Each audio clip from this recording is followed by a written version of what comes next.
I stood frozen in the center of our modest living room in suburban Columbus, Ohio, forcing a smile as my small circle of friends sang "Happy Birthday" for the 18th time in my life.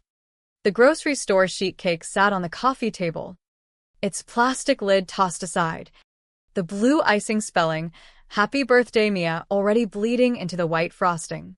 Sarah, my friend since elementary school, leaned in close. "Make a wish, Mia." I stared at the 18 flickering candles, their light dancing across my face.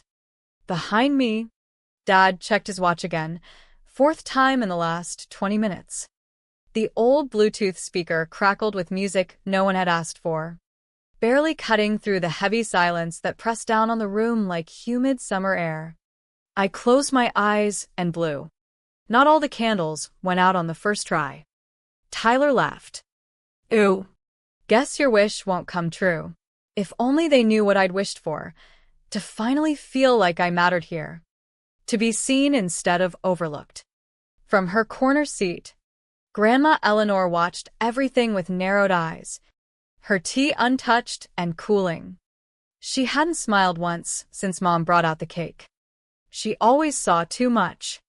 My grandmother. My mind flashed back 4 years to my older sister Taylor's 18th birthday.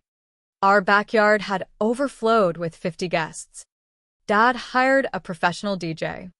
Mom spent days baking Taylor's favorite triple chocolate cake from scratch. When the moment came, my parents unveiled the gift, a shiny new Ford Escape with a massive red bow. Taylor had screamed with joy, hugging them tight as everyone clapped.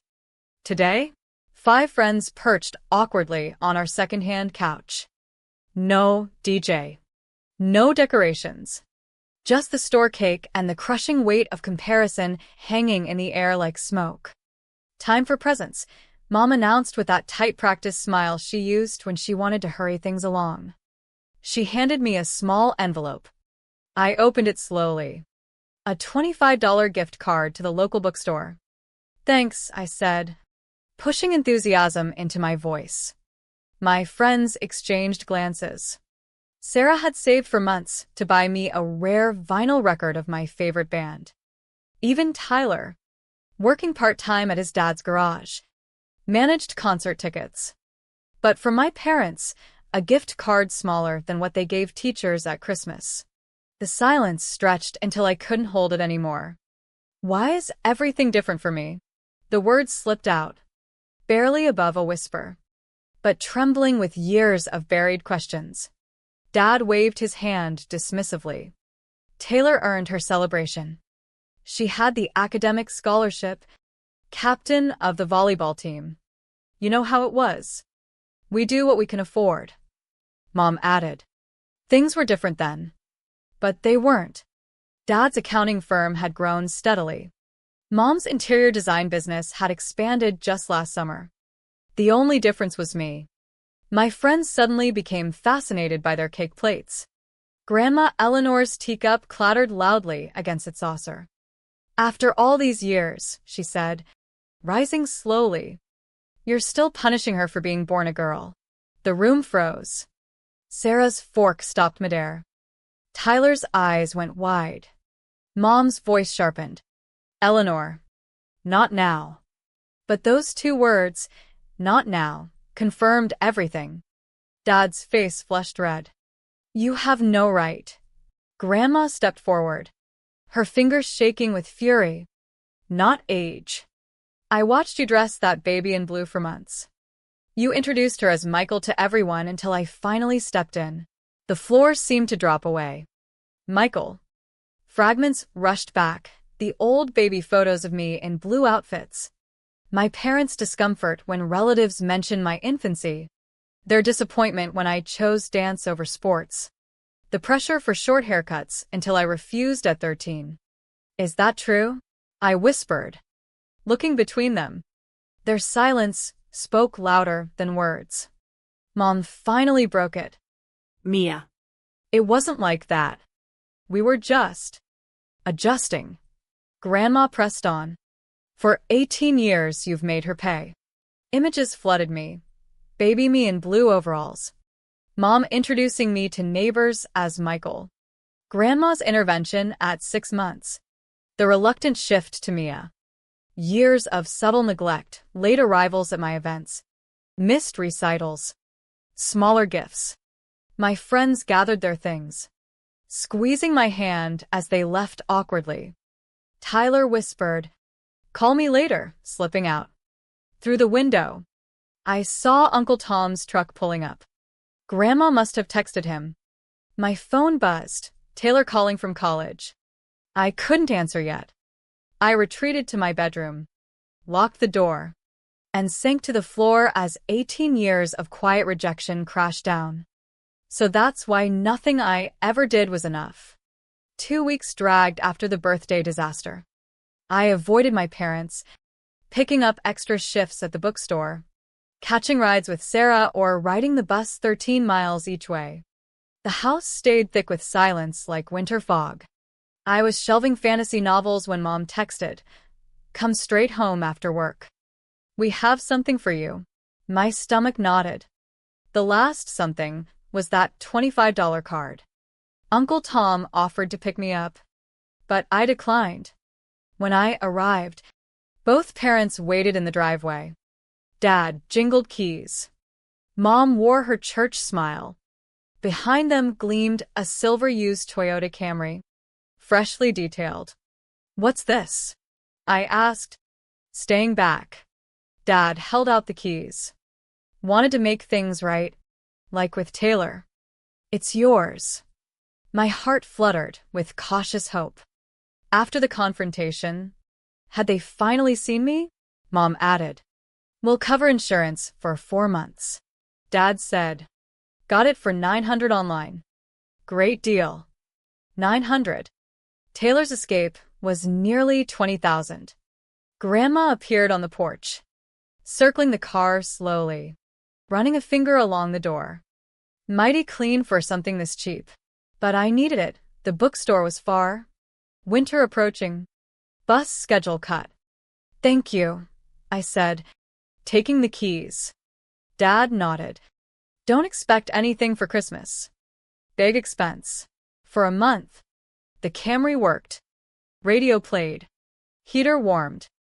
Independence in this bargain car felt good until that Thursday afternoon on the interstate. The temperature gauge spiked hot in minutes. Steering vibrated. Warning light flashed. White smoke poured from the hood, thickening fast. Cars honked, swerving. Engine knocked terribly. I eased onto the narrow shoulder, heart pounding as semis roared past, rocking the car. I shut it off, gurgling death rattle. Shaking, I called Uncle Tom. "On my way. Stay in the car." 90 minutes later, his truck arrived with his mechanic friend Mike in a tow truck. Mike glanced under the hood. Blown head gasket. "See this temporary sealant? Dried blue leak sealer? Patched just enough to sell. Wouldn't last 2 months. Uncle Tom's face darkened. Repair estimate, $2,200 minimum. No guarantees. More than 2 months bookstore pay. That night at the kitchen table, I confronted them with the estimate. Mechanic said it was rigged to run just long enough. Dad didn't look up from his phone. For 900? No inspection. You could have been killed. Uncle Tom said, "That's what happens when you buy junk." Dad replied coldly, "Karma for embarrassing us at your party." The words landed like a slap. Mom scrubbed an already clean pot, avoiding eyes. "You never wanted me to succeed," I whispered. "Here we go with dramatics," Dad said, leaving the room. Grandma stormed in furious. "You could have killed her on the highway with trucks at 70 miles an hour."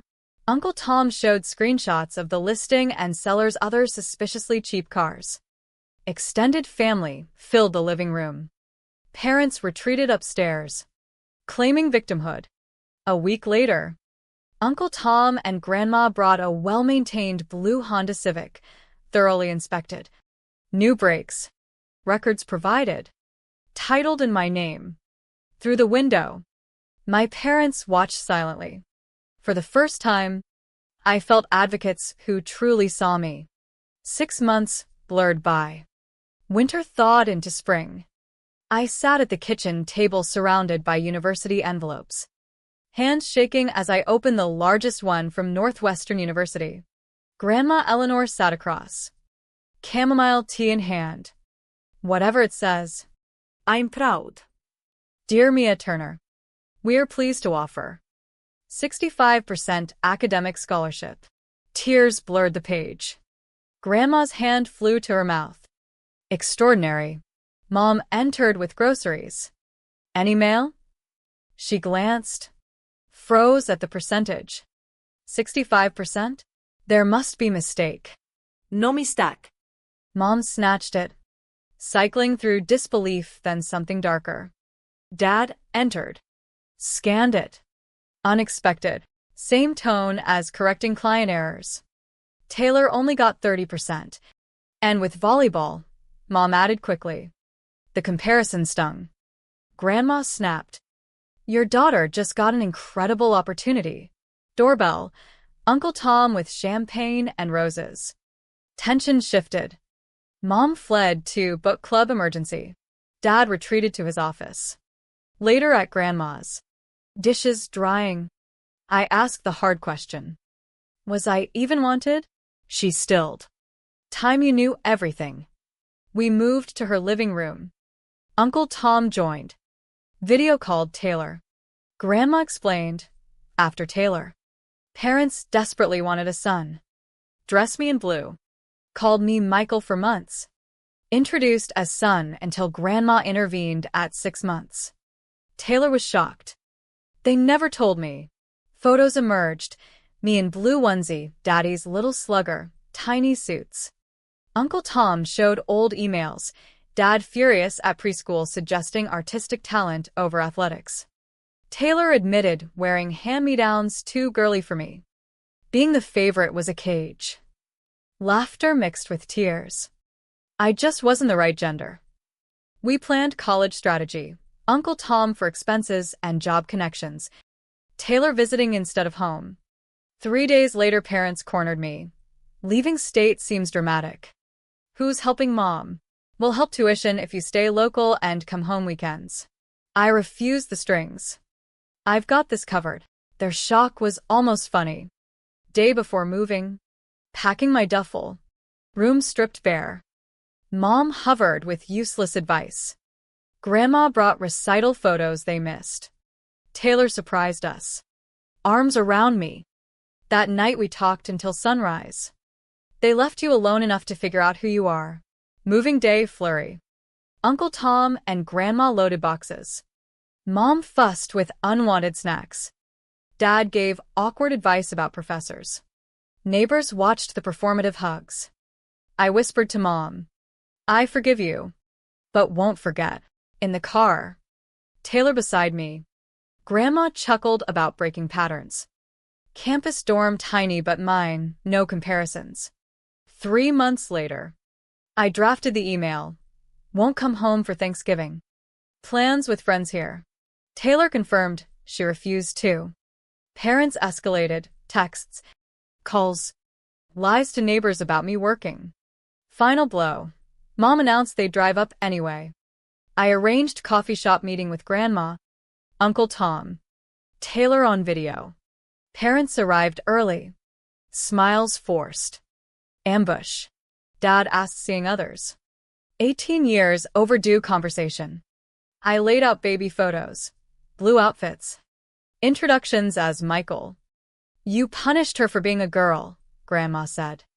Taylor. Acknowledge what you did. Real family therapy. Respect boundaries. Dad exploded. Mom cried about love. Wanting best. I stood. We're done here. Walked into November air. Breathing free for the first time. A year later. My dorm glowed golden. Walls covered with concert tickets. Polaroids with Taylor and new friends. Dean's List certificate framed proudly. Roommate Maya teased about Grandma's handwritten letters. 1 year since walking away from that table. No parental photos. Thanksgiving plans with Taylor. Friends. I make mom's cranberry sauce, the only positive legacy kept. Therapy helped release baggage. I journaled the journey. Helped another student with similar conditional love. The obligatory holiday card from parents arrived, stock photo. 3 years old. Phone buzzed, Taylor confirming pies. I smiled. Boundaries held. I built family who chose me. For the first time, I took full breaths. Living unburdened. Proving my worth beyond their expectations. What price do we pay when parents project unmet desires onto children? And how do we break cycles through chosen family and self-advocacy?